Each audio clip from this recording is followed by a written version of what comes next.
Alors, je vous propose de commencer ce webinaire. Donc, bonjour et bienvenue à tous. Je suis Amandine Perjot, responsable communication du CNDB.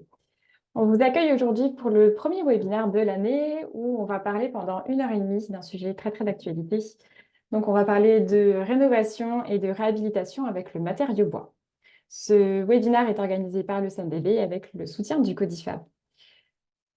Techniquement, comment ça fonctionne un webinaire? Donc, uniquement les intervenants ont la possibilité d'activer leur caméra et leur son.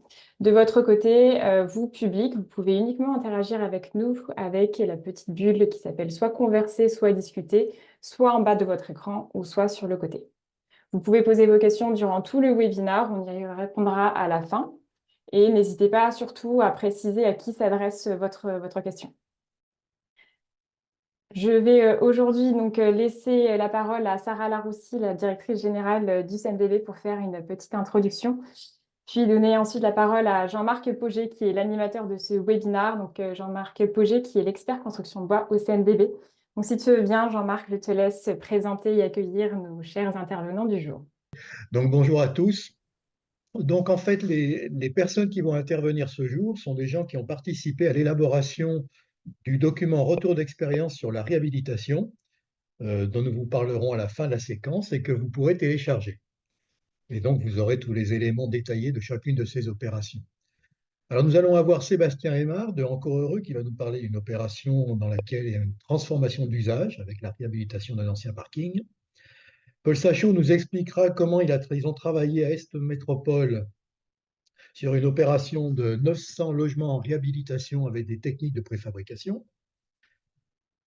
À une autre échelle, Mathieu Lolaï nous montrera comment il a pu travailler sur un gîte avec l'esprit bois.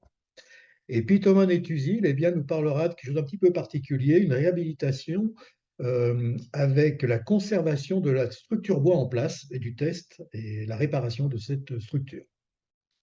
Voilà pour ce qui va nous occuper pour cette matinée. Merci beaucoup, Jean-Marc. On va juste laisser une petite introduction à Sarah Laroussi, directrice générale du CNDB, pour une présentation du CNDB. Bonjour à toutes et à tous, merci de votre participation si nombreuse. Donc, je lis dans mon petit compteur, on est déjà 190 à être présents et je crois que les inscriptions étaient aux alentours des 250, 300. On était 430 inscrits. Ah oui, alors voilà. Donc, écoutez tous, on est ravis en tout cas de vous accueillir. Donc, le CNDB, c'est le Comité national pour le développement du bois. C'est votre centre d'information et de promotion du bois à destination des maîtres d'œuvre, maîtres d'ouvrage qui existe maintenant depuis un peu plus de 34 ans. Et nous œuvrons avec la petite équipe dynamique du CNDB pour vous apporter le maximum du coup de conseils, de retours d'expérience, de partage aussi de réalisation et d'illustration des atouts du matériau bois. Le CNDB, en fait, repose sur 4 pôles de compétences. On a tout d'abord un pôle dédié à la formation. Nous dispensons un certain nombre de formations tout au long de l'année. Nous réalisons également ce qu'on appelle l'expertise construction bois, donc pilotée aujourd'hui par Jean-Marc Pauget, avec un certain nombre d'outils techniques dont du coup, le retour d'expérience dont on vous parle aujourd'hui fait partie et qui sont aujourd'hui accessibles sur notre site internet dans la partie ressources. Nous avons troisièmement le pôle communication-promotion, chapeauté par Amandine, qui a pour but de mener un certain nombre de campagnes de promotion, de vulgarisation également auprès des maîtres d'œuvre, maîtres d'ouvrage et auprès du grand public. Et puis enfin, du coup, un pôle transverse qu'on appelle accompagnement, étant donné qu'on vous accompagne, acteur de la maîtrise d'œuvre, maîtrise d'ouvrage au niveau national et organisation professionnelle de la filière forêt-bois, à créer un dialogue entre la filière forêt-bois, les métiers, les usages du bois et les publics que vous représentez. Nous avons pour habitude de vous partager nos prochaines actualités. Donc, nous nous retrouvons ce jeudi sur le sujet éminemment important de l'innovation dans la forêt et dans le bois, à l'occasion de la Journée internationale des forêts que nous organisons. Donc, cette conférence organisée cette année avec l'UCFF, l'Union de la coopérative forestière française, et qui se déroulera donc en soirée de 18h30 à 20h. Quelques places sont encore disponibles. Toutes les infos sont accessibles sur notre site cndb.org. Donc, n'hésitez surtout pas à aller vous renseigner et vous inscrire si vous le souhaitez. Nous nous retrouvons également pour un autre webinaire, à la fin du mois, le 28 mars, sur le thème du coup du bardage bois. On vous en apportera, enfin, on vous apportera quelques précisions sur cet usage aujourd'hui largement démocratisé du bois en extérieur, qui s'inscrit dans le cadre d'une campagne initiée par la Fédération nationale du bois, le commerce du bois, avec le soutien de France Bois Forêt. Et puis enfin, nous nous retrouvons pour cet événement majeur qui a lieu dans quelques jours maintenant, qui arrive à grands pas, qui est le Forum international Bois Construction, piloté par Nicole Valquizer, et qui aura lieu donc à Nancy les 4 et 5 avril prochains. On est ravis, au nom du CNDB et puis de l'ensemble des acteurs de la filière forêt-bois, de vous retrouver sur le stand filière forêt-bois, où vous pourrez récupérer un maximum de documentation, d'informations, et puis assister également à l'ensemble des conférences qui sont tant attendues. Voilà, je ne m'éternise pas plus et je vous souhaite à tous et à toutes une bonne conférence. Merci. Merci Sarah. Et puis on laisse du coup la parole à Jean-Marc pour présenter ce fameux document. Alors avant de parler de ce document retour d'expérience, je voudrais vous présenter un petit document qu'on a fait dans la série du Béa Bois, qui permet de pointer certaines choses qui sont à voir avant d'entamer une réhabilitation avec le bois. Document qui est également téléchargeable sur le site du CNDB. Donc je vais vous les balayer très succinctement. Tout d'abord, quand on parle de réhabilitation avec le bois, on a en gros les techniques qui sont évoquées avec les petits croquis que vous voyez. Bien sûr, l'isolation par l'intérieur, mais qui est quand même très minoritaire, mais qui toutefois peut être intéressante quand on a des problèmes de reprise de charge dans les murs existants, puisque cette fois, la structure intérieure peut permettre de porter des planchers, par exemple. Mais les cas les plus fréquents, ça va être de l'isolation par l'extérieur avec les 4 solutions qui sont en dessous. Isolation par l'extérieur avec la mise en place in situ de la structure, ça permet d'absorber tous les problèmes de planéité que l'on peut avoir, mais ça ne permet pas de bénéficier de la préfabrication. Contrairement aux 2 autres formulations, façade rapportée sur des parois pleines ou façade rapportée sur un système poteau-poutre. Et c'est ce dernier système qui est le plus performant dans la qualité et puis sur l'aspect financier. Et puis enfin, on n'oublie pas qu'on peut souvent grouper ces réhabilitations avec une rehausse pour gagner de la surface, voire même une projection des façades, là encore pour gagner un petit peu de surface sur l'existant. Donc on va regarder rapidement ces 7 points, Amandine. La suivante. Premier point, c'est vérifier la résistance mécanique des supports. Alors, il y a l'évaluation de la résistance globale du support, c'est-à-dire qu'on va regarder que peut porter le bâtiment, et on va s'intéresser bien sûr aux fondations, voir si elles sont en capacité de porter, voir s'il faut les renforcer, voir comme dans le cas qui est en bas, là il s'agissait en même temps d'une rehausse, en même temps qu'une réhabilitation, les fondations n'étaient pas en capacité de porter, et auquel cas, eh bien, l'étage supérieur est porté par des éléments en bois dans la façade, qui font la réhabilitation, et qui redescendent sur de nouvelles fondations. Donc on a rajouté des fondations pour pouvoir porter l'ensemble de la surélévation.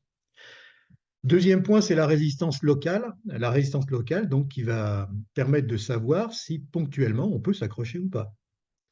C'est l'exemple que vous avez en haut, où initialement on avait imaginé de s'accrocher sur des planchers. Les tests ont montré que ce n'était pas possible.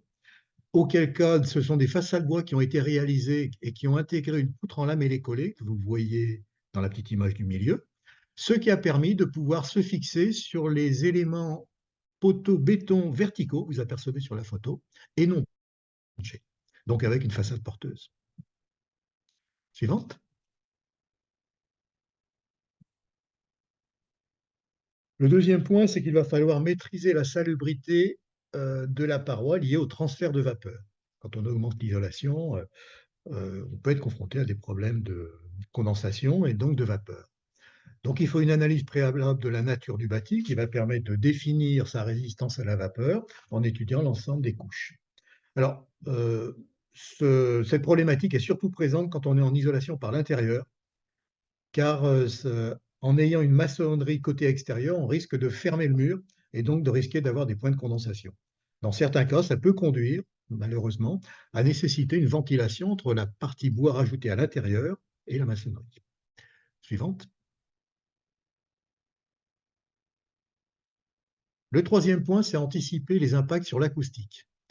Alors, les caractéristiques acoustiques minimales des bâtiments d'habitation s'imposent pour toutes les parties nouvelles. Donc, pour une surélévation, ce sera le cas. Elles ne s'appliquent pas aux bâtiments existants. Toutefois, dans le cas de rénovation importante, là, on sera obligé quand même de répondre aux exigences de performance acoustique minimale sur les bruits extérieurs. Suivante. Maîtriser les impacts sur la sécurité incendie. Alors, suivant le niveau de réhabilitation, on approche les choses de manière un petit peu différente. Si on est en réhabilitation légère, le principe, c'est que l'intervention doit donner un niveau de sécurité à minima au niveau de l'ouvrage existant. Si en revanche, on passe dans une réhabilitation lourde, alors si on a un changement d'usage, de facto, on est en réhabilitation lourde, bien sûr, l'intervention est similaire à du neuf et la réglementation incendie s'applique. Et dans tous les cas, nous vous conseillons de vous rapprocher de l'assureur, ça c'est peut-être un peu plus pour le maître d'ouvrage, pour bien vérifier que les conditions de sécurité incendie que vous mettez en œuvre correspondront à l'assurance. Suivante. Alors, un mot sur l'impact sur le confort thermique, mais c'est assez rapide. Il n'y a pas d'exigence spécifique quand on est en bois plutôt qu'avec un autre matériau. On va donc appliquer classiquement la rénovation dite globale, ou alors les autres cas, c'est-à-dire la RT par élément, fonction donc de l'âge du bâtiment et de sa surface. La suivante. Vérifier sanitaire du support. Il ne faut pas oublier que si on travaille en bois, on va rajouter des éléments qui peuvent avoir des développements fongiques, donc il faut faire très attention à l'état sanitaire. Donc il va falloir examiner le bâtiment, et donc on va essayer de repérer les situations qui paraissent anormales, la présence d'humidité dans des parois, la présence de développement fongique, vous l'avez par exemple sur la petite photo du milieu, vous voyez, vous avez des remontées humides et donc des développements de champignons, et puis les dégradations des murs engendrant des infiltrations. Suivante. Et puis enfin, quand on va vouloir rentrer dans une opération a priori avec de la préfabrication, eh bien, il faut un relevé géométrique de l'ensemble des parois. Et puis lister l'état des lieux des points singuliers à traiter, leur densité, leur complexité, avant d'engager l'ensemble des travaux. Alors à ce titre-là, vous le verrez dans le document, mais je l'ai rementionné en bas à droite, vous avez un document qui a été réalisé, c'était avec un maître d'ouvrage, j'ai plus le nom en tête, euh, qui est un guide sur la rénovation des façades bois préfabriquées, qui vous amène toute une série de conseils à ce sujet. Donc voilà, sur ces 7 points d'attention, vous pourrez les récupérer dans le B à bois, qui sont un peu le point de départ avant d'engager une réhabilitation bois.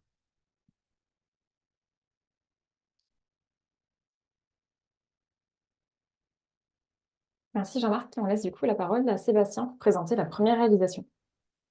Pas de souci. Moi, je vous présente un projet qu'on a réalisé donc, avec l'agence Encore Heureux à Paris, dans le 19e arrondissement, rue Petit, qui consistait à transformer cet immense garage automobile en plein cœur de parcelle en un projet de 150 logements, dont la moitié était réalisée en réhabilitation. Donc sur la page suivante, on voit un peu l'état de l'existant. Donc c'est un garage qui est composé de niveaux de socles qui accueillaient des camions et des camionnettes, donc assez haut sous plafond. Puis après, un certain nombre d'étages très, très serrés, comme on le voit sur l'image en haut à droite, et qui remplit 100% de la parcelle qui était coincée entre deux immeubles de logement. Voilà, donc face à ce projet-là, dans l'image suivante, on voit un petit peu l'organisation du projet, qui a été donc un concours qui a été lancé par un maître d'ouvrage public ou parapublic et Paris-Habitat, et qui a donc lancé un concours d'architecture avec deux agences d'architectes associées, donc l'agence Archi5 et l'agence Encore Heureux, que je représente ici. Et de ces projets-là, les agences étaient associées avec des bureaux d'études techniques communs, et ont créé deux opérations, une opération en construction neuve et une opération en réhabilitation dont nous avons été maîtres d'œuvre. Donc c'est un concours qui date de 2016 et une fin des travaux qui était en plein milieu du Covid en 2021.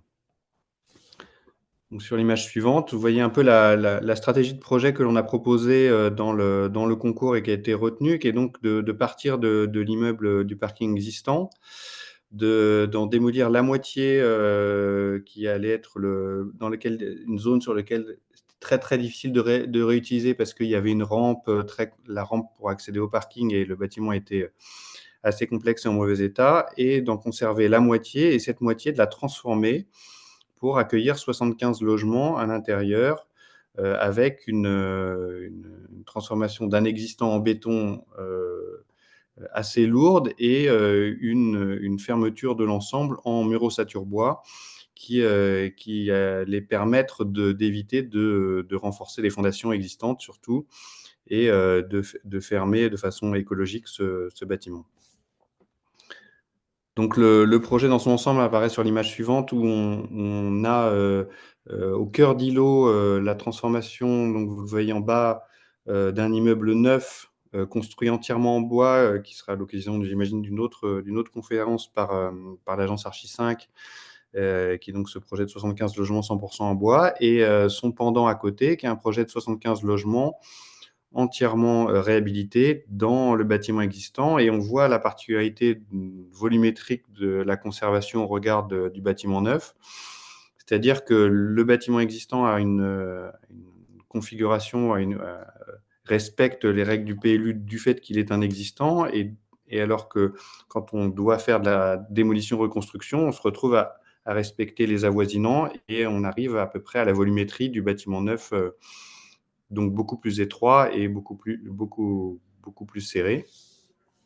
Donc le projet a avancé en démolition en cœur d'îlot avec des grands soucis de voisinage. On a analysé qu'on avait à peu près, on n'avait pas démoli 10 850 mètres carrés de plancher dans le bâtiment qui est conservé. Pourtant, vous allez le voir, on a transformé assez lourdement le bâtiment existant, et donc le calcul arrive à peu près à 7 000 tonnes de béton non démoli et 27,7 tonnes d'équivalent CO2 évité. Bon, c'est des calculs théoriques, mais les 1000 camions de benne qui n'ont pas évacué, qui n'ont pas été évacués sur le site, c'est quelque chose que les riverains ont trouvé assez concret. Et donc, dans l'image suivante, on voit un peu le principe du projet. Comme c'est un projet très épais de réhabilitation, c'est un projet qui nous a permis de créer une faille centrale à l'air libre. Et donc, cette faille centrale permet d'avoir des logements traversants qui sont orientés d'un côté à l'est, de l'autre côté à l'ouest. Et l'ensemble des poteaux, poutres et dalles qui ont été conservés en béton ont été refermés avec des grands murs ossature bois qui sont de temps en temps en construction neuve, c'est-à-dire en applique sur l'extérieur, et de temps en temps en réhabilitation entre deux planchers. Et on va voir un petit peu sur l'image d'après que dans une image de gauche, on voit à peu près l'état du bâtiment transformé, qui a été percé à différents endroits, pour lequel on a refait un certain nombre de planchers, et les fermetures de ces façades qui ont été faites au fur et à mesure, donc avec ces murs ossature bois et bardage bois, et qui ont offert une sorte de configuration qui est assez originale dans le logement, parce que c'est pas courant ou c'est pas classique, c'est d'avoir les circulations extérieures et non pas enfermées dans des couloirs et des accès particuliers. Donc avec des grandes coursives qui vont distribuer chaque logement individuellement, et à l'intérieur de la cour, on va trouver toutes les pièces secondaires de cuisine, salle de bain, sanitaire, et toutes les pièces de vie, chambre et séjour donnent sur la façade extérieure. Si on voit l'image d'après, on voit un peu au rez-de-chaussée la configuration de ce hall un peu étonnante, donc là il est complètement inhabité, en tout cas sur cette photo il n'est pas utilisé, mais c'est un hall à l'air libre, donc il pleut à l'intérieur, ce sont des dalles sur plot, puisqu'il y a encore des niveaux de parking en dessous. Et on va voir sur les images d'après plutôt la réhabilitation de l'extérieur, Donc là, on est sur une structure béton existante avec des modes constructifs assez originaux qui étaient variés selon les façades. Et donc, sur ce côté-ci, par exemple, on avait des éléments en superstructure béton qui sortaient. Donc, on a suivi le bâtiment existant, on a placé les murs ossature bois à l'endroit où il était intéressant d'avoir une épaisseur de logement qui n'était pas trop épaisse. Ces murs ossature bois ont été donc de temps en temps mis en applique et ont fabriqué un mur continu, de temps en temps coincé entre deux planchers existants. Et on arrive à une façade et on a accroché des balcons en encorbellement sur les zones qui étaient existantes. Et donc, sur l'image d'après, on peut voir un petit peu la réalisation finale. Lorsque je pas raconter, mais je ne vais pas rentrer dans le détail du projet, c'est qu'il y a une partie des planchers qui ont été refaites à neuf à l'intérieur de cet immeuble-là.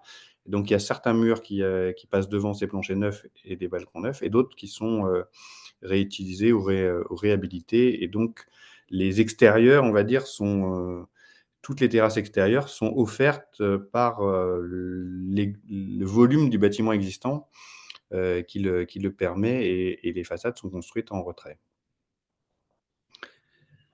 Donc ça, ce sont des élévations. Ça fabrique des appartements qui sont assez confortables, qui ont parfois des très grandes terrasses qui sont vraiment offertes par le bâtiment existant, et des structures métalliques qui permettent de tenir des balcons et des compléments de surface extérieure.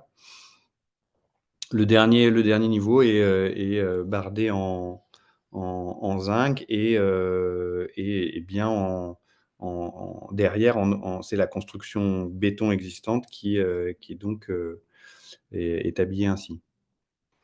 Voilà, donc l'utilisation du bois pour nous, c'était un très gros avantage de chantier sec et non bruyant dans l'ensemble des travaux, et ça a été surtout nécessaire pour éviter d'avoir à reprendre les fondations du bâtiment existant. C'était des fondations qui sont à l'intérieur d'un parking, qui sont sous le bâtiment qu'on a conservé, et donc c'était un des objectifs principaux de l'opération, de ne pas avoir à reprendre ces fondations. Et les façades ossature bois ont très bien joué leur rôle de façade légère dans cette réhabilitation-là. Voilà, j'ai fait l'essentiel de la présentation. Parfait, merci beaucoup. On va tout de suite laisser la parole au deuxième intervenant, donc Paul Sachot.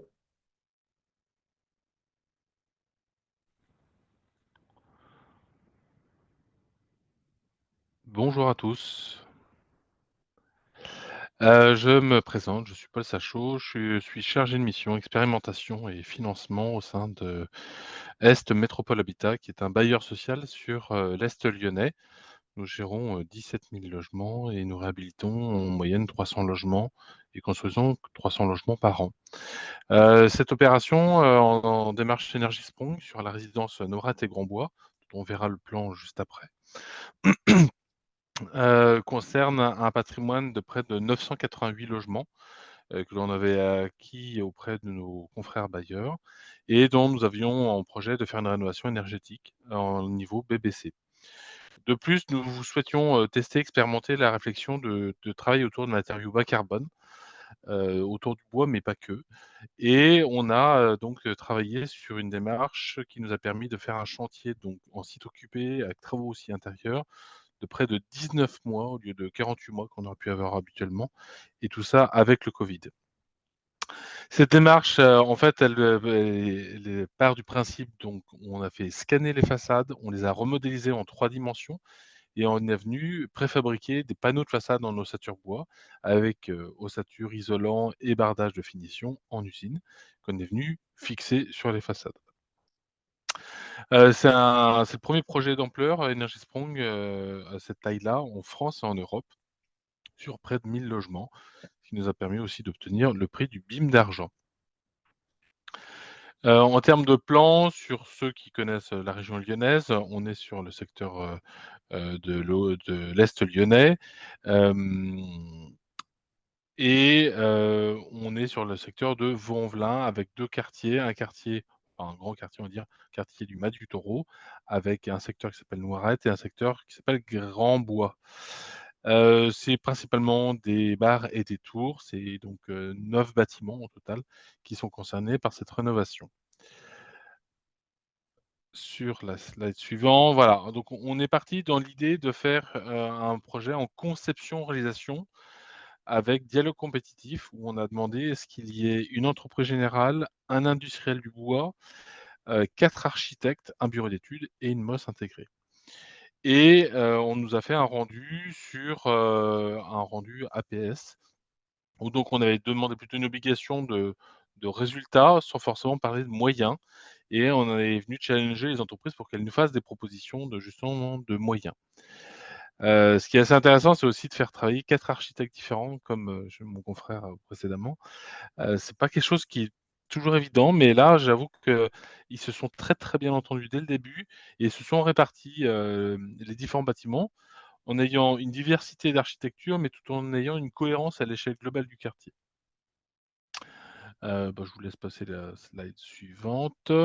Voilà, ça c'est un peu la liste des travaux qu'on a fait. Donc on a isolé les façades, on a isolé les vides sanitaires, l'étanchéité en toiture, on a remplacé les VMC, on a fait des révisions de menuiserie parce qu'elles étaient assez récentes, donc on n'avait pas forcément projet de les rénover. Les coûts, vous inquiétez pas, vous allez les voir à la fin de la projection.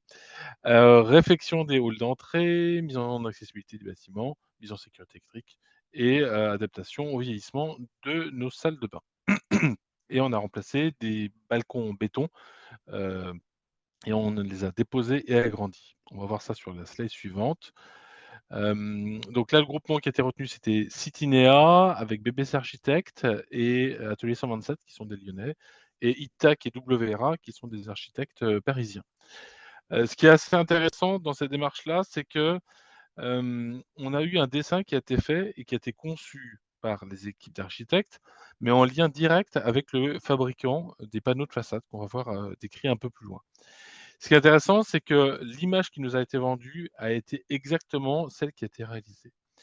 Étant donné qu'on tient compte de tout le cahier des charges et les exigences du préfabricateur, on a pu intégrer tous les détails. Ensuite, on va voir sur la photo plus loin. Voilà.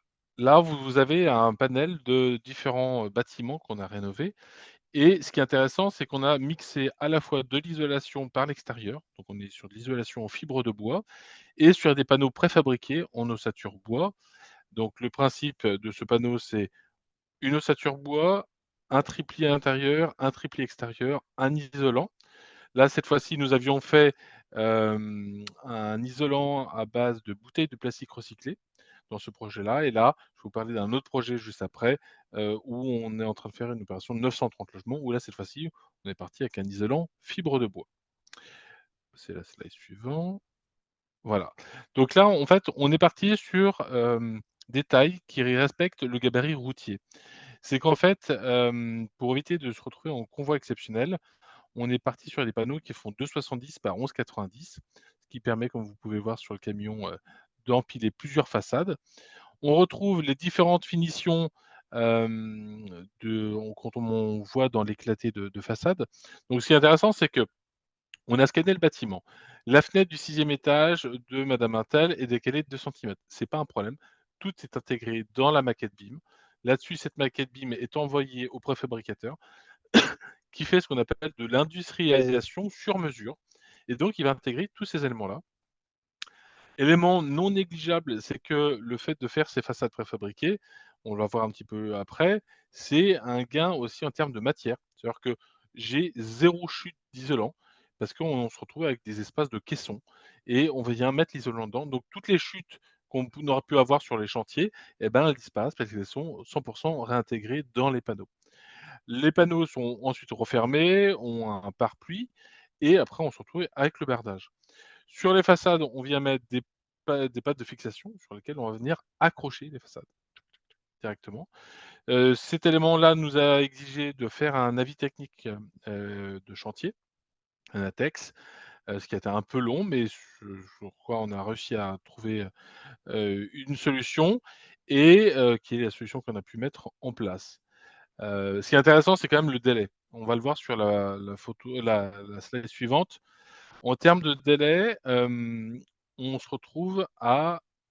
On vous a fait la comparaison entre une façade de 100 mètres carrés, façade classique, et 100 mètres carrés en façade préfabriquée. En façade classique, on est environ à 3 semaines avec les différentes couches, ainsi que la pose des échafaudages. Sur une façade préfabriquée, on est à 3 jours. Alors, je parle pas du temps de préfabrication, c'est en temps masqué. Pour le coup, je parle vraiment de face à face au locataire. Sur une isolation classique, on a 650 percements. Pour une façade préfabriquée, on n'a que 150 percements. Donc on a divisé quasiment par 4 le nombre de percements, donc le bruit et la gêne pour les locataires. Et après, le prix, bah, évidemment, les premiers sont toujours un peu plus chers. On était en isolation classique, on était à autour des 90 € du mètre carré. Et en façade préfabriquée, on était à 360 € du mètre carré. Ce qui est intéressant, c'est que sur cette opération-là, on a fait le calcul, le fait d'avoir fait quasiment 50% de façade préfabriquée, c'est près de 400 tonnes de déchets qui n'ont pas été générés. Donc là, pour le coup, ça, c'était vraiment top.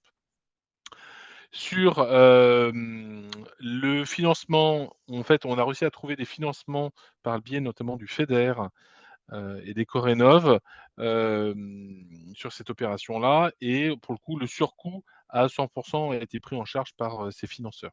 Donc pour nous, ça a été une opération qui a pu sortir grâce à ces financements, sinon ça aurait été vraiment compliqué pour nous. Je vois notamment une question sur est-ce qu'il aurait été possible de mettre des bois en réemploi? Sur le principe, il n'y a pas de difficulté, il faut juste qu'on ait une certification ou au moins un engagement, une garantie que le bois est bien traité et n'est pas attaqué par les différentes bestioles. Mais oui, tout est possible.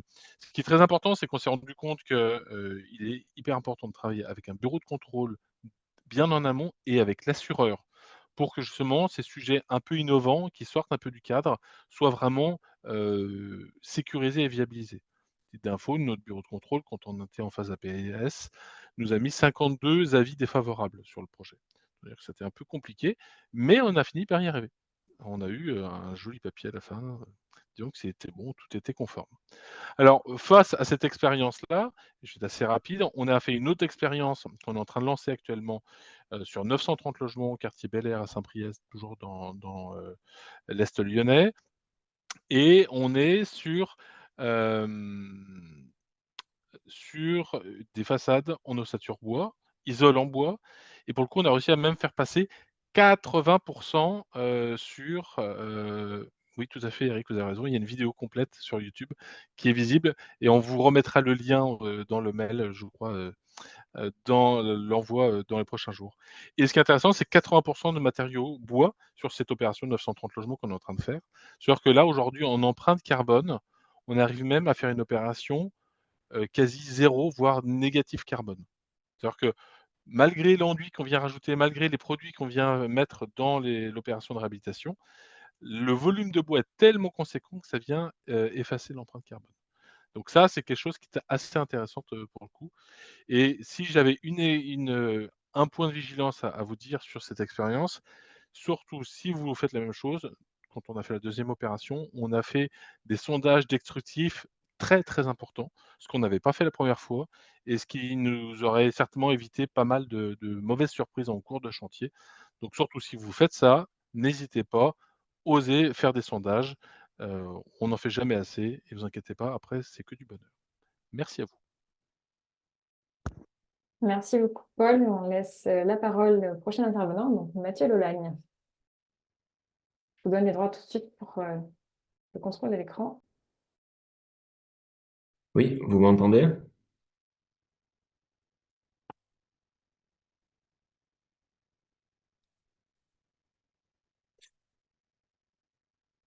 Ok. Euh, donc, je vais vous présenter un projet.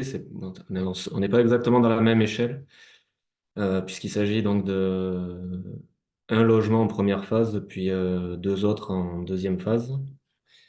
Euh, pour le temps de chantier, on est même plus long que le projet précédent, puisqu'il s'agit aussi d'un projet en grande partie en autoconstruction. Donc, au niveau du contexte, on est dans la vallée d'Or, dans les Hautes-Pyrénées, entre Haro et Saint-Lary-Soulan, en basse montagne, environ 750 mètres d'altitude. Il y a des amplitudes de température qui sont importantes dans cette vallée. Au niveau du projet, on est à flanc de montagne, en fait, donc il y a un ensoleillement qui est réduit, notamment l'hiver. Et il y a la proximité immédiate de la forêt, en fait, qui est descendue liée au retrait en fait, des activités d'élevage qui permettaient de limiter la proximité des forêts sur ces territoires. Donc au niveau de l'existant, euh, la parcelle, c'est celle-ci. Donc il y a une partie qui est de la forêt, une partie qui était debout et une partie qui est en ruine, en fait. Il s'agit d'un ancien corps de ferme du 19e et 20e siècle. Il y a eu de nombreuses modifications au cours du temps, et notamment donc, un chantier qui a été abandonné dans les années 90. Voilà donc l'état, lorsque l'on a acheté le bâtiment, puisqu'il s'agit d'une opération personnelle. Et donc, une des premières choses, c'était... enfin, voilà, on voit bien donc que la forêt est descendue très bas, en fait, dans le terrain. Donc, la première chose, c'était d'abord de déposer, trier, purger, tout ça. Donc, d'abord, évidemment, tous les végétaux. Donc, l'idée est venue assez naturellement, en fait, de réemployer le bois comme moyen de chauffage sur cette opération.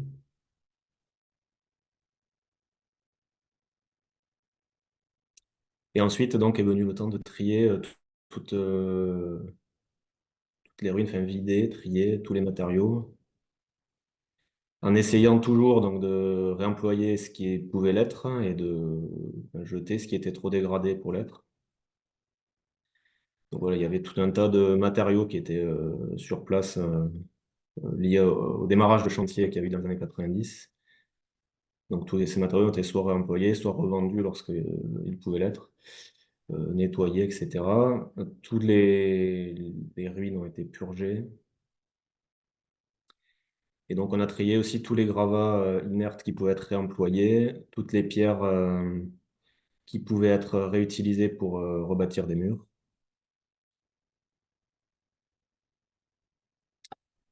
À raser donc tous les murs, en fait, purger toutes les parties qui étaient instables.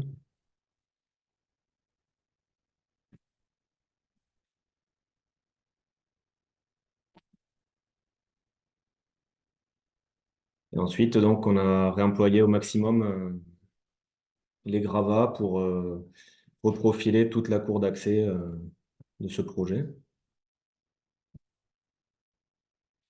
À l'intérieur, même chose, donc tout a été purgé en fait sur les travaux qui avaient été entamés dans les années 90. Quelques pathologies apparaissaient, notamment des remontées capillaires, euh, une isolation qui était très faible, un inconfort donc hiver comme été. Et donc, voilà, donc des remontées capillaires puisque les isolants étaient collés sur les anciennes parois avec des murs en pierre. Tous les enduits ciment ont été purgés.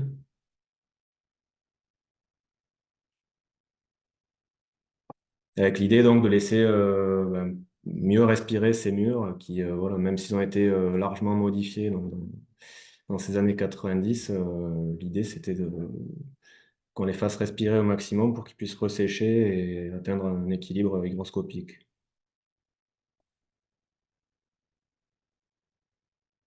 Donc ensuite, il s'agissait de requalifier ce projet.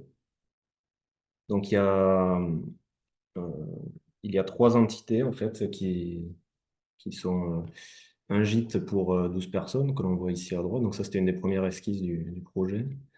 Une maison d'habitation individuelle pour une personne. Et ensuite, en phase ultérieure, un autre logement ici au fond. L'idée, c'était de garder toutes les infrastructures pierre au maximum et que toutes les superstructures soient plutôt exprimées en charpente ou en bois.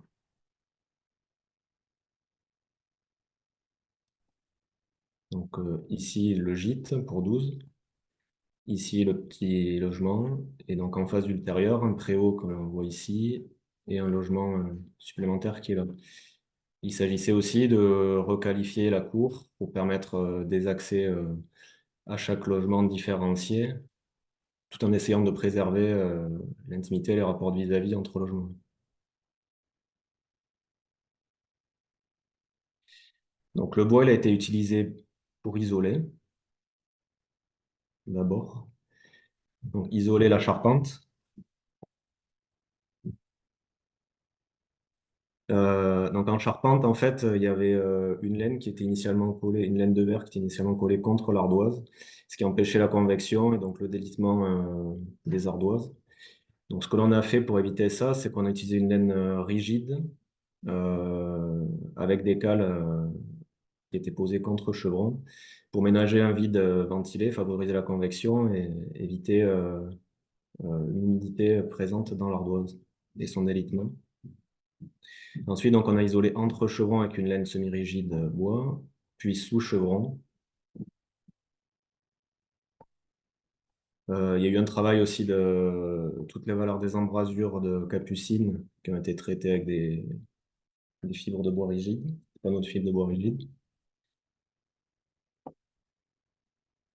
Et ensuite, donc, pour des questions de gestion de l'humidité, évidemment, il y a un pare-vapeur qui est posé.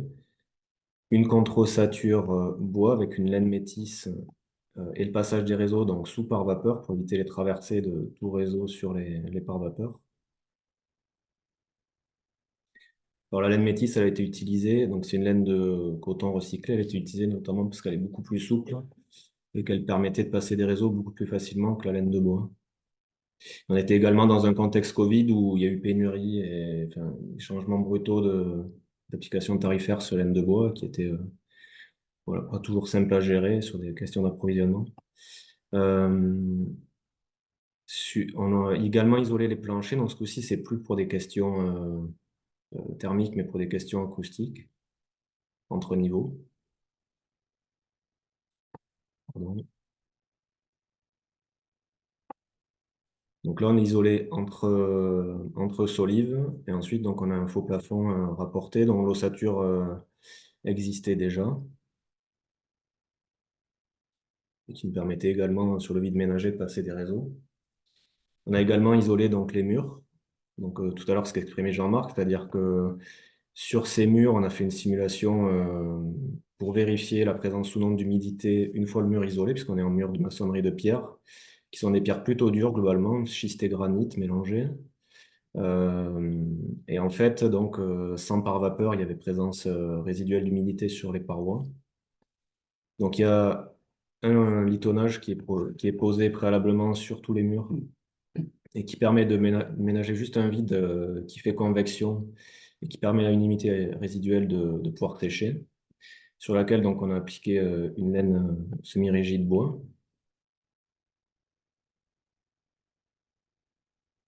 Et ensuite, devant donc, cette pose de laine, il y a un pare-vapeur qui est posé, puis une contre-ossature demi-style placo, et pareil, un isolant métis pour pouvoir passer tous les réseaux sans percer les pare-vapeurs.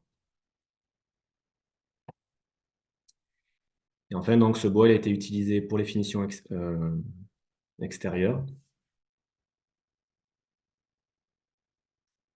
Donc ici, c'était l'état initial du bâtiment. Donc ça a été utilisé à la fois sur l'ouvrage de la galerie, sur les remplacements de poteaux bois qui étaient trop abîmés par les remontées capillaires puisqu'ils venaient toucher les planchers bois. Et ça a été utilisé également donc, sur les portails, les menuiseries qui sont soit en bois alu, soit en bois, donc c'est châtaignier alu. Donc voilà, le portail, la galerie. Et également donc, sur un abri jardin et ski et vélo. Et enfin, à l'intérieur, donc, on a utilisé un contreplaqué de chêne pour toutes les finitions bois intérieures, donc les plafonds, les habillages d'embrasures de menuiserie. Donc pour ces plafonds, en fait, on a un litonnage contre litonnage. On est venu recaler tous les supports pour être horizontaux ou droits.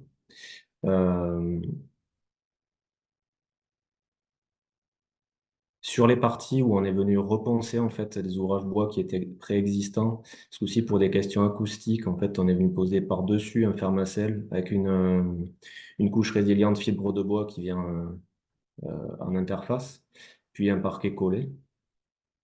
À l'inverse donc de ce que je montrais tout à l'heure, on était entre solives isolées et où on a conservé les parquets qui existaient en pin, on les a repensés. Et enfin, donc, on a également un escalier bois qui est présent, qui a été sablé.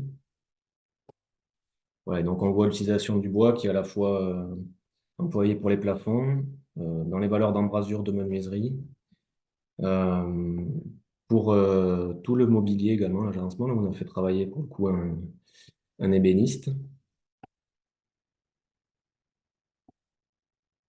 Donc les menuiseries en châtaignier dont je parlais précédemment. Également du mobilier sur mesure qu'on en a fait en chêne massif. Donc l'escalier réhabilité.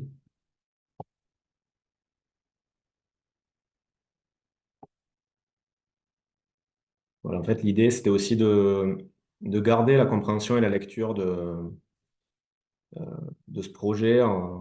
Toutes les charpentes bois sont plutôt habillées en bois, les planchers bois, on a gardé le bois et toutes les maçonneries, en fait, sont plutôt exprimées en blanc. Voilà, donc là, pareil, donc de l'agencement sur mesure, des embrasures de Velux.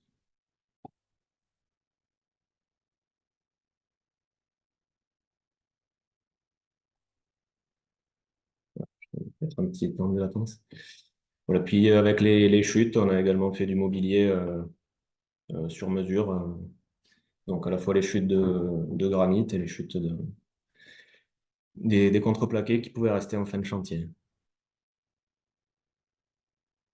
Voilà, pour conclure, en fait, comme c'est une opération personnelle, voilà, le bois il a été source à la fois de qualité pour les espaces de vie, mais également de confort hiver-été. Et voilà, on est plutôt satisfait de cette opération. Merci beaucoup, Mathieu. On va passer à la dernière intervention avant les questions. Donc, on donne la parole du coup à Thomas Létusil de Calque. Je me présente, je m'appelle Thomas Létusil et je suis architecte à l'agence Calque, qui est une entreprise, qui est une agence d'architecture qui existe depuis une trentaine d'années et qui est spécialisée dans la rénovation-restructuration. Au fil des années, on a développé une vraie expertise dans ce domaine. Donc aujourd'hui, je vais vous parler de projet de restructuration d'un entrepôt avec une structure bois existante en, en hôtel de 92 chambres. Donc notre projet est situé sur le site tertiaire Pont-Flandre que vous voyez sur cette image, qui appartient à ICAD où Calc a pu dans le passé déjà intervenir sur d'autres bâtiments. Donc, notre bâtiment B34 est situé ici en première partie. Et donc, à l'entrée du site, au croisement de quai de Gironde et rue de Cambrai. Ce site il a été conçu au 19e siècle en proximité du canal Saint-Denis, qui, juste en face de ce site, on a le parc de la Villette. Et au parc de la Villette, le canal il est rejoint par le canal de l'Ourcq. Et donc, c'est par ces canaux, il arrivait à l'époque les biens qui étaient stockés dans ces bâtiments et après revendus aux Parisiens. Il y avait une darse qui rentrait directement dans le site à cet endroit, qui permettait de décharger directement vers les bâtiments.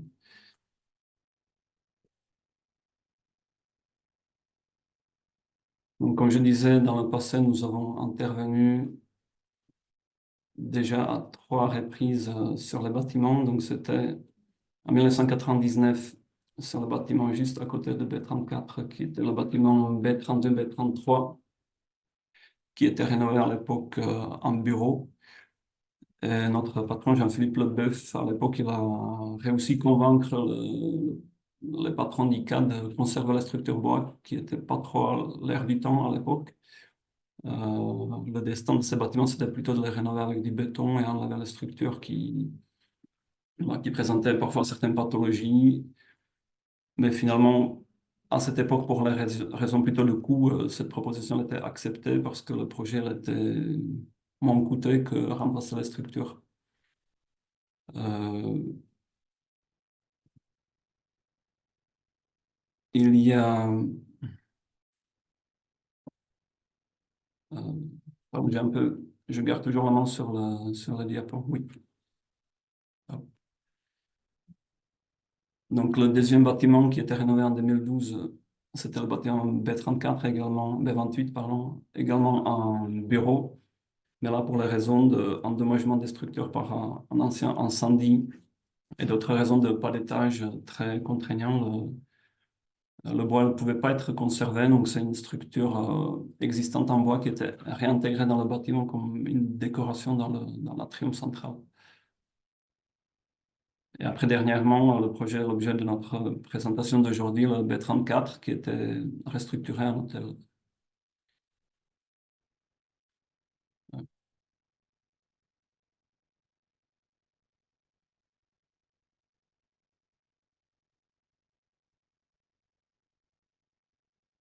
Le bâtiment existant, il est constitué d'une enveloppe extérieure en maçonnerie avec les briques et la pierre de taille. Et à l'intérieur, on a une structure bois qui est avec un pas basé sur une trame 4 mètres sur 4 mètres, assez robuste, justement, qui a permis de chargement jusqu'au plafond par les sacs de farine, de sucre ou d'autres biens qui étaient stockés dans ces bâtiments. Et avec le temps, ce chargement a présenté des entassements, surtout au milieu du bâtiment, assez importants.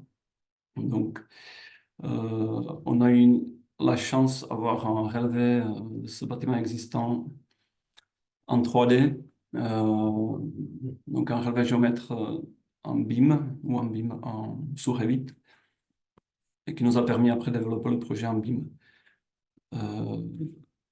Donc, ce que je disais, les flèches ou le tassement au centre du bâtiment étaient tellement importants que ça représentait des flèches sur l'étage courant jusqu'à 12 cm.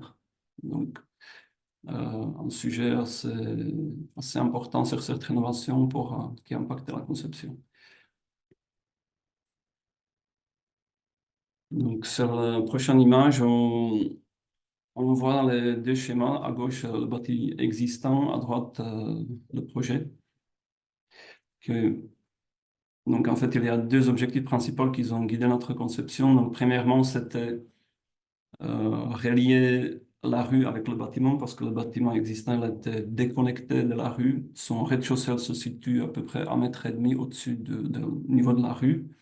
Et son rez-de-jardin, il est à peu près 3 mètres plus bas que la rue. Donc, un escalier existant qui est ici en rouge à l'angle, il a été supprimé. Et on a imaginé une passerelle, une extension sur laquelle on a aussi construit, qui relie le bâtiment avec la rue, qui nécessitait décaisser le niveau de la rue dans la première chapelle du bâtiment. Deuxième objectif, c'était de relier le site avec une entrée digne de ce nom, parce que c'est un site tertiaire sur lequel travaillent à peu près 10 000 personnes tous les jours, et une grande partie passe par cette entrée. Et après, le deuxième objectif, c'était d'imaginer un programme avec ICAT qui nous permet de conserver un maximum les structures bois existantes. Donc, après plusieurs faisabilités, c'était le programme de l'hôtel qui était retenu et qui était intégré dans ce bâtiment. Donc, pour réaliser ce nouveau programme, on a intégré un noyau central en béton qui s'implantait en grande partie sur le noyau central existant pour minimiser la démolition de bois supplémentaires. Et on a implanté 3 escaliers à l'intérieur qui permettaient d'être espacés de telle façon pour l'ensemble des chambres en périphérie et à moins d'1 mètre de chaque escalier qui a permis d'éviter le désenfumage. Donc, on retrouve au sujet de programme 92 chambres, un lobby ici en bleu clair, un café qui est situé sur le rez-de-chaussée existant, qui est un peu surveillé par rapport à la rue, et après on descend par l'escalier colimaçon et on accède depuis le site vers un grand restaurant de 300 places. C'est toute la partie rez-de-jardin qui s'ouvre sur le site et qui est ouvert aussi au public. Donc sur ce désaxonométrie, vous pouvez voir à gauche le bâtiment existant avec en rouge les planchers qu'on démolissait pour justement permettre notre intervention qu'on voit ici en bleu, qui est avec le décaissé de plancher de rez-de-chaussée au niveau de la rue et intégration de première sous-sol dans lequel on a situé l'ensemble ou la majorité des équipements techniques de l'hôtel. Donc, pour réaliser ce décaissement, on a imaginé un portique métallique que vous voyez ici avec la paire des poteaux et les poutres qui reprennent les structures bois existantes dans les étages et qui font partie d'une intervention qu'on affiche clairement sur ce bâtiment existant. Donc, pour dessiner cette structure qui reprend, on a imaginé 2 poteaux qui sont fondés au 2e sous-sol en dehors des fondations existantes. Donc, ça a permis de fonder les poteaux au sous-sol, les remonter jusqu'au plancher au R+1, raccrocher les structures en bois existantes et après couper les structures bois et vider le reste et monter les planchers. Donc ici à gauche, on voit une photo de chantier. Donc ça, c'est un peu notre conception de cette rénovation, d'imaginer une coque brute qui répondait à une destination de l'hôtel. À droite, on voit le projet fini avec la décoration de l'hôtelier. Donc l'hôtelier, c'est un hôtel Hilton. C'est une franchise qui est achetée par Naos, qui avait ses propres décorateurs. Ils ont imaginé après la décoration intérieure.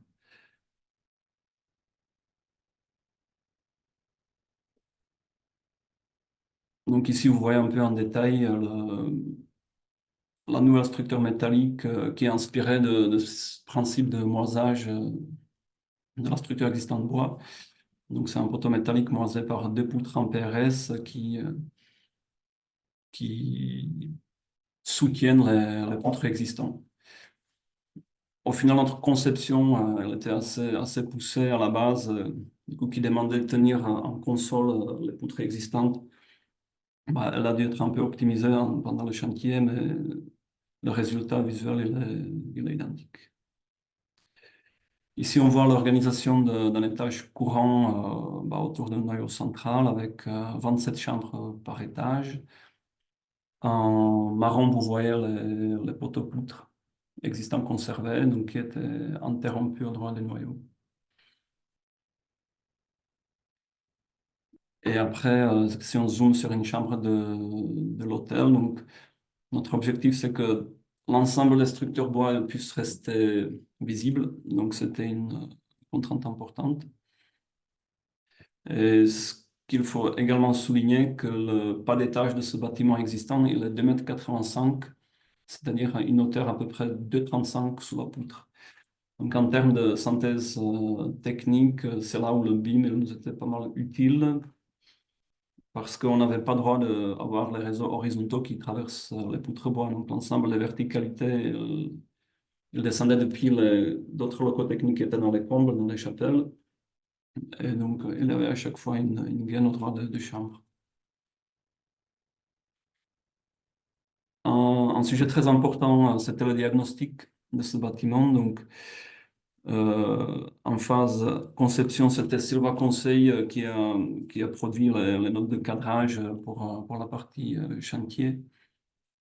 Et après, pendant le chantier, on a trouvé un partenaire, ce qu'il nous a fallu, après pas mal de recherches.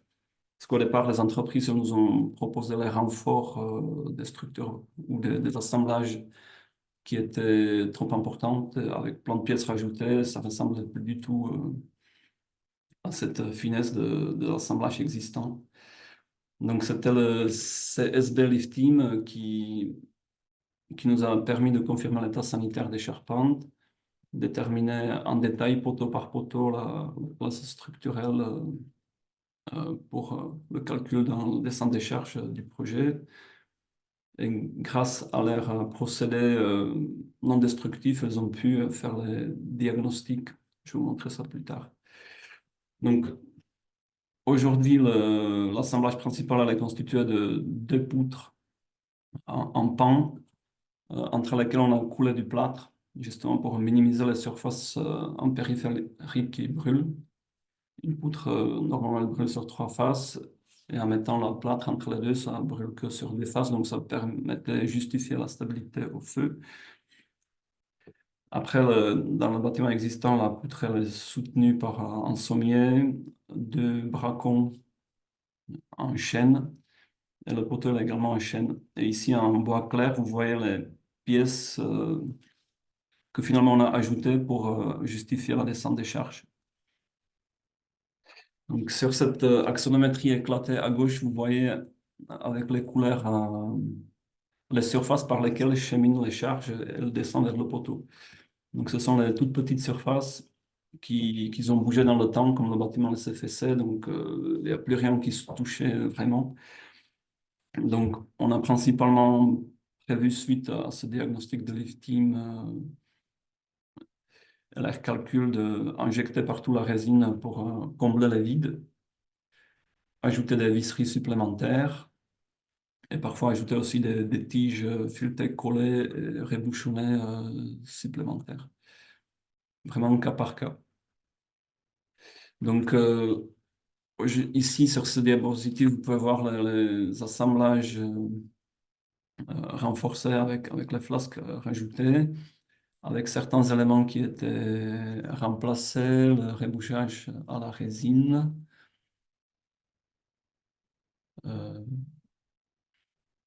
Donc, c'était un chantier très spectaculaire, surtout dans la partie où on n'avait pas encore les planchers créés qui sont en béton pour les raisons acoustiques.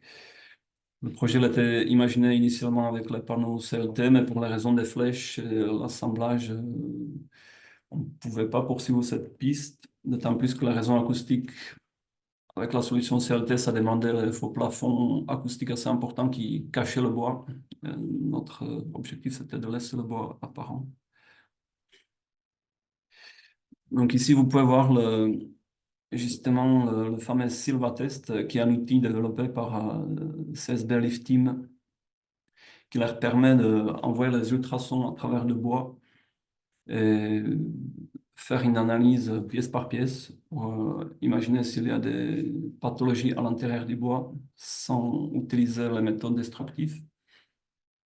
Et deuxième chose, ils ont surtout le savoir-faire, comment après analyser ce diagnostic et le traduire en intervention sur le bois existant. Donc, définir lesquelles pièces vont être remplacées. Parfois, on a remplacé juste des petits morceaux de poteaux. Et là, c'est devenu un chantier aussi de réemploi, puisque les poteaux démolis dans la partie où on a décaissé les planchers, on a pu les réutiliser leurs morceaux pour réparer les poteaux abîmés existants conservés. Donc ici, quelques d'autres images de chantier. Et pour terminer, quelques images comparaison avant-après. Donc ici, vous voyez le site à gauche avec le petit escalier colimaçon. Donc aujourd'hui, on voit la passerelle qui relie le bâtiment avec la rue, l'ouverture sur la façade principale. Et après, on a un monte PMR qui dessert le site, plus un escalier monumental qui descend vers le site. À notre image de volume du restaurant. Aujourd'hui, ce qui est intéressant, ce bâtiment il est accessible au public, donc vous pouvez passer le voir sans problème, boire un coup, manger sur place. Euh, donc, l'image avant-après de restaurant au Jardin. Et c'était tout pour ma part. Merci. Bien, ben, merci pour cette présentation. Euh, donc j'ai eu lecture un petit peu de toutes les questions qui ont pu être posées et je vais vous les redonner. Alors je vais peut-être commencer par Sébastien, pour la réhabilitation du garage en logement. On nous pose la question au niveau de l'enveloppe bois qui a été réalisée. Est-ce qu'on est dans le domaine de la FOB, donc simplement une enveloppe? Est-ce qu'on est dans le domaine plutôt de la COB, c'est-à-dire est-ce qu'il y a des fonctions structurelles des façades? Et puis sur la nature des planchers, est-ce que vous avez utilisé du CLT ou un autre matériau? Alors, on est sur des façades ossature bois, effectivement, qui sont non porteuses, qui se tiennent sur chaque dalle. Euh, et les dalles de plancher qui ont été réalisées sont en béton, en plancher collaborant béton à l'intérieur et n'ont pas été réalisées en CLT. Dans le projet neuf, les planchers sont en CLT et bon, et avec les nouvelles préconisations feu qu'on peut avoir, ils sont tous en CLT de toute façon complètement enfermés derrière 36 plaques de plâtre parce qu'il n'y a aucun CLT qui peut être apparent. On reviendra peut-être un peu sur le feu, il y avait une autre question. Ouais. Pour Mathieu, on nous demande, est-ce qu'il peut nous préciser quelle était l'origine des bois, donc pour la réalisation du gîte? Et puis, deuxième question, quelle est la valeur SD du pare-vapeur que vous avez utilisé? Oui, alors tous les bois, structures, bardages, menuiseries sont des bois du sud-ouest, provenance plutôt montagne noire en grande partie. D'accord, ok. Bon, ça va être, pardon? Non. Pardon? Et ensuite, donc, la valeur SD du pare-vapeur, c'est 20 en charpente et également en mur. Bon, toutefois, je pense que j'aurais pu refaire le projet. J'utiliserais plutôt une SD variable pour des questions de confort d'été. Voilà. Mais la SD actuelle du projet, c'est 20. Ok, merci. Une question maintenant peut-être pour Thomas. On nous demande comment vous avez réussi à gérer les plafonniers, puisqu'on voit qu'il y a des structures qui sont traversantes dans le bâtiment. Et puis deuxième question, mais qui est probablement liée, pourquoi vous n'avez pas intégré les poteaux dans les cloisons? Pardon, j'ai mal entendu la première question. Comment on a géré les... Comment avez-vous à gérer les problèmes d'acoustique que l'on peut rencontrer, puisque la structure bois est traversante? Oui, donc effectivement, c'était le sujet sur les chambres qui sont situées sur les pignons, où les poutres elles sont parallèles avec les pignons. Et donc, les poutres elles traversent les chambres. On était obligé de les habiller avec du BA13. Mais pas sur la totalité, c'était à peu près sur 1 mètre après la pénétration de cloison.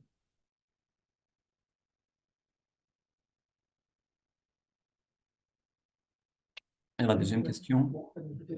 La deuxième question, c'était, j'espère l'avoir bien compris, en fait, on a des poteaux, pourquoi ne pas les avoir utilisés dans les cloisons, sous-entendu probablement apparent?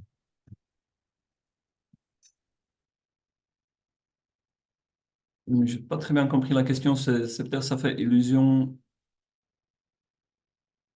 Bah, Alors, je vais essayer de reprendre directement la question. Pourquoi ne pas avoir intégré les poteaux dans les cloisons des chambres? c'est-à-dire pourquoi ne pas les habiller? Je ne sais pas comment la comprendre, mais aujourd'hui, nous, dans notre conception, on a décidé de laisser les poteaux apparents dans les chambres. Alors peut-être que la personne en question va nous renvoyer un petit mot. Bah, écoutez, on y reviendra, elle nous précisera la question. Je vais me tourner vers Paul. Est-ce que vous pourriez nous parler de la sécurité incendie avec la mise en œuvre de ces façades bois sur ce bâtiment? Oui, bien sûr.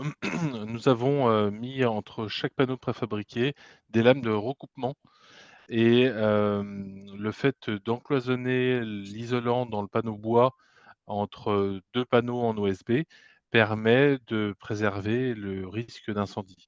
Je veux pour preuve qu'on a même eu un incendie, il y a environ 1 an sur un logement qui a pris feu et après l'incendie, donc l'appartement a été totalement ravagé et après l'incendie, in fine, on a juste le bardage à changer. L'ossature et l'isolant et les triplis, n'ont pas bougé. D'accord. Alors la question était d'ailleurs posée aux autres intervenants, peut-être pas pour la partie du gîte, puisque c'est un petit peu différent. Mais si Sébastien et Thomas pouvaient nous parler de la sécurité incendie sur leurs deux projets, ce serait intéressant. Sébastien, peut-être? Alors, je me souviens plus exactement dans quelle famille de logement on est. Là, j'ai un trou, mais deuxième ou troisième famille, je me souviens plus. Et la sécurité incendie est classique en fait sur des façades en mur ossature bois. Effectivement, on a une nécessité de recouper au droit de chaque étage avec des bavettes et des éléments qui ferment pour respecter l'IT 249. Et après, la particularité de nous dans l'opération qu'on a eue, c'était au niveau de sécurité incendie, c'était de qualifier la cour intérieure à l'air libre à l'intérieur du bâtiment existant que l'on a créé. Et donc, c'est pour ça que la cour intérieure n'est pas couverte et qu'il fallait qu'on considère que c'était de l'extérieur. Et donc, les circulations sont à l'air libre et protégées, et donc elles ne sont pas désenfumées. Mais après, sur le bardage, on est sur un bardage M2 en réaction de façade et un respect de l'IT 249. Voilà. Ah. Bon, a priori, je pense qu'on est en troisième famille, hein, a priori. Oui. Euh, alors, je rappelle que pour cette famille-là, on a un document qui existe, qui est une appréciation de laboratoire et qui s'appelle le guide propagation du feu par les façades, qui vous est disponible sur le site du CNDB ou sur le site du Codifab. Il intègre toute une série de solutions que vous pouvez appliquer directement, mais il n'empêche pas d'avoir d'autres solutions, mais qui devront elles-mêmes bénéficier elles-mêmes d'une appréciation de laboratoire. Voilà. Thomas, peut-être votre point de vue sur la sécurité. Mhm. Donc, l'hôtel, c'est bien un ERP deuxième catégorie. Euh,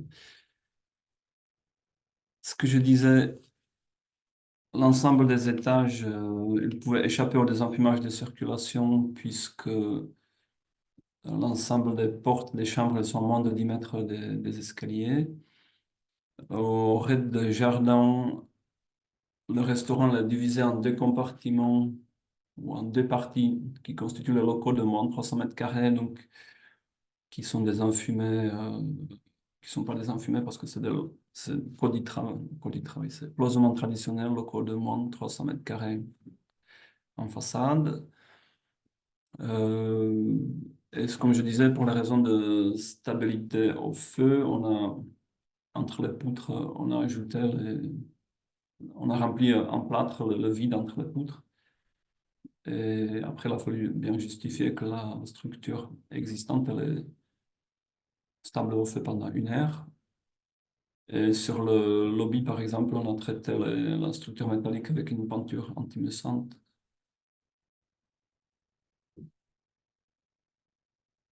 C'est à peu près tout dans les grandes lignes. OK. J'ai fait le tour un peu de ce que j'avais noté. Je regarde si de nouvelles questions nous arrivent. Je crois que c'est toujours pour Thomas. Comment le projet s'est adapté aux flèches de 12 centimètres? En fait, au final, c'était la dalle béton qui a permis d'absorber un peu. Par endroits, la poutre elle était un peu noyée dans la dalle. Il a fallu juste assurer un recouvrement minimum d'une dizaine de centimètres. Et donc, très ponctuellement, comme les poutres étaient ancrées dans les murs, et là, les poutres ne bougeaient pas, C'était surtout au centre. On était obligé un petit peu raboter certaines poutres contre la façade sur 1 mètre de longueur, à peu près 3-4 cm pour assurer le recouvrement de béton de 10-12 cm. D'accord. OK. Excuse-moi, Jean-Marc, je me permets d'ajouter, j'avais noté une petite question pour Sébastien Aymar qui concernait la gestion des ponts thermiques entre la structure bois et la structure béton, pardon, et les volumes bois.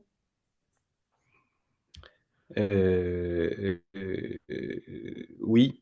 Alors, il y a des ponts thermiques entre la structure béton et les murs ossature bois. Quand c'est des structures existantes, on a fait l'étude pour savoir si on était capable de créer d'installer de l'isolant à l'intérieur des dalles existantes de béton, mais elles étaient trop fragiles et donc ça n'a pas été possible et on a compensé par une augmentation assez importante d'isolant. Et dans les parties qui étaient sur des planchers neufs, là, par contre, on a été en mur manteau et donc il n'y a pas de pont thermique et les balcons sont rapprochés et sont raccrochés. Voilà.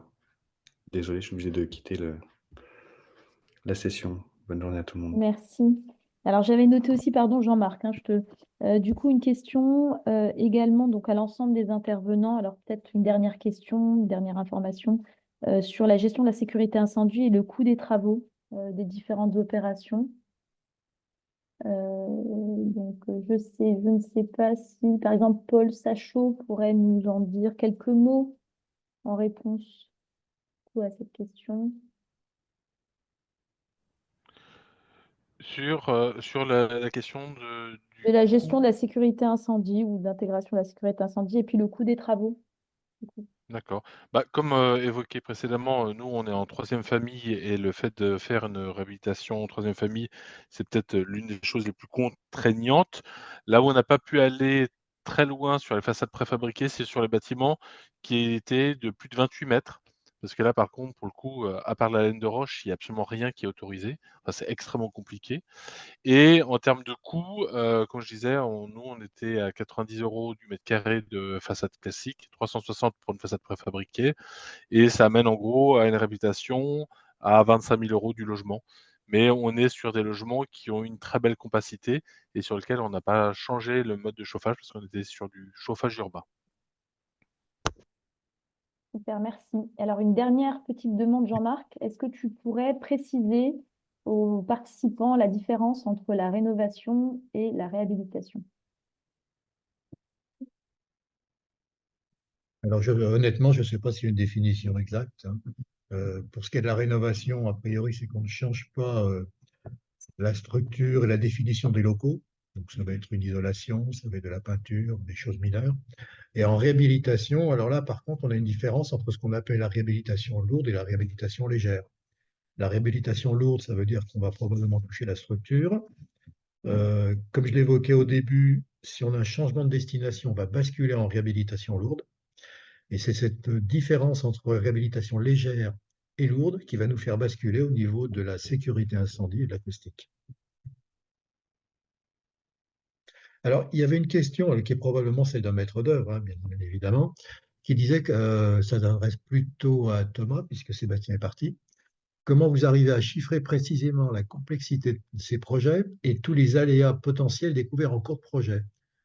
C'est-à-dire l'écart entre vos prévisions d'heures d'études et puis la réalité, le R&D peut-être nécessaire, etc.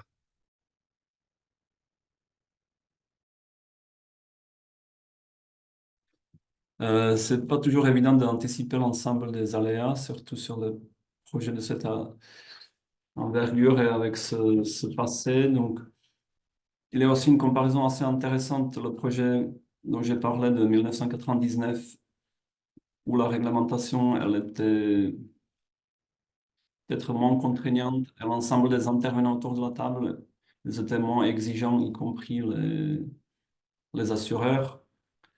Ça permettait de dérouler le projet assez facilement avec quelques personnes autour de la table.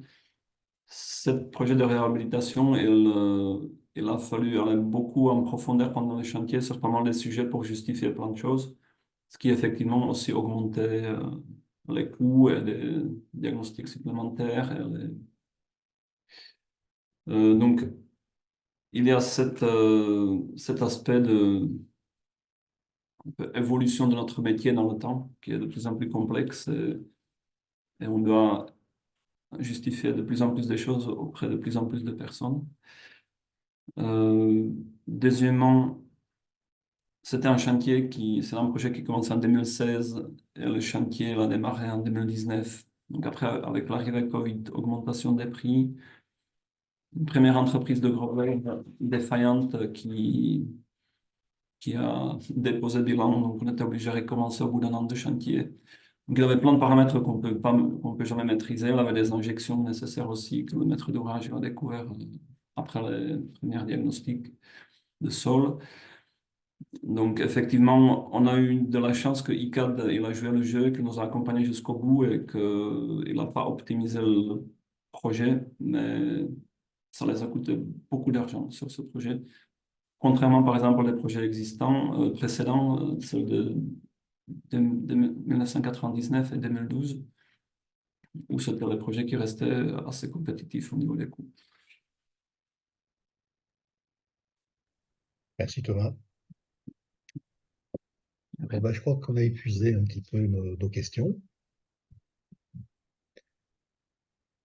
Donc, vous aurez la possibilité de retrouver tous les éléments d'information sur ces 4 réalisations dans le document REX qui est disponible sur le site du CNDB. Vous allez retrouver les 4 réalisations, des coupes, des éléments de coût sur certaines, et puis le retour de l'ensemble des opérateurs. De la même manière, vous allez retrouver le document BABOIS, je vous ai présenté en début de séquence, avec ces quelques points d'attention qu'il faut avoir quand on veut lancer une réhabilitation avec le bois. Merci beaucoup, Jean-Marc. Je reprends la parole pour clôturer ce webinaire. Donc, on espère que ça a été en tout cas instructif pour vous. N'hésitez pas à profiter à l'écran d'avoir les flashcodes pour avoir accès tout de suite au lien de ces 2 documents qu'on vous a présentés. En parallèle, on va se permettre de vous envoyer d'ici 7 à 10 jours un mail récapitulatif qui comprendra le lien de ce webinaire, parce que comme vous avez pu le voir, il était enregistré. Donc, vous aurez accès au lien du replay qui sera hébergé sur la chaîne YouTube du CNDB. Vous aurez encore une fois accès au lien de ces 2 documents que vous pouvez retrouver sur le site du CNDB et du Codifab, je rappelle. On va en profiter pour glisser les quelques documents qui ont été cités par les intervenants et même Jean-Marc tout à l'heure, pour ne pas citer par exemple le guide de propagation au feu. Et puis, vous aurez également dans ce même mail les coordonnées des intervenants si jamais vous avez encore des petites questions à poser. Donc, en tout cas, on vous souhaite à toutes et à tous une très bonne journée et on vous dit à bientôt pour un prochain événement du CNDB, soit dans 2 jours à Paris ou bien en visio pour le prochain webinaire dédié au bardage bois le 28 mars. N'hésitez pas à nous suivre sur nos réseaux sociaux, sur notre site ou via notre newsletter pour être informé de toutes nos actualités. Merci à tous. Et donc, du coup, un événement réalisé par le CNDB avec le soutien du Codifab. Merci. Au revoir. Merci, au revoir. Merci, au revoir. Bon appétit. Au revoir à tous.